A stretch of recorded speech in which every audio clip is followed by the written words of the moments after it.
بسم اللہ الرحمن الرحیم۔ السلام علیکم ناظرین، بہت سی بیویوں کو شوہر خرچہ نہیں دیتے، جس کی وجہ سے بیوی بہت زیادہ پریشان ہوتی ہے، کیونکہ شوہر اگر خرچہ دیتا بھی ہے تو وہ گھر والوں کو دیتا ہے اور صرف اولاد کو دیتا ہے، یعنی بیوی کو الگ سے کوئی خرچہ شوہر فراہم نہیں کرتا، جس کی وجہ سے بیوی کو خاصی مشکلات پیش آتی ہیں، کیونکہ اگر شوہر خرچہ نہیں دے گا تو بیوی اپنی ضروریات، اپنی ضرورت کی چیزیں کیسے خریدے گی؟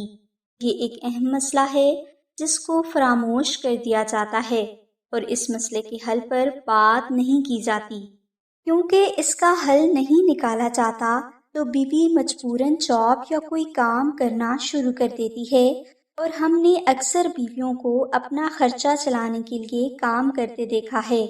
ان سب کے باوجود بھی شوہر بیوی سے خوش نہیں ہوتا، بلکہ الٹا غصہ کرتا ہے کہ جب کمانے کے لیے میں موجود ہوں تو تم کام کیوں کر رہی ہو؟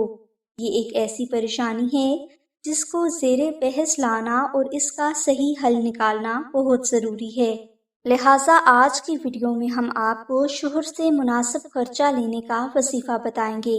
اس وظیفہ کو کرنے کے لیے آپ جمعہ کے دن عشاء کی نماز کے بعد 21 مرتبہ سورہ اخلاص، 21 بار درود ابراہیمی اور 10 بار نعت علی دعا کا بہت محبت اور لگن کے ساتھ ذکر کریں اور اللہ کے گھر میں بہتری کی طلب کریں۔ یہ عمل آپ نے 7 دن تک جاری رکھنا ہے اور پورے یقین کے ساتھ کرنا ہے۔ انشاءاللہ آپ کو کامیابی حاصل ہوگی اور شوہر کی طرف سے آپ کی تمام شکایات بھی دور ہو جائیں گی۔ مزید معلومات کے لیے بہنیں دیے گئے نمبر پر اماں زینب سے رابطہ کر سکتی ہیں۔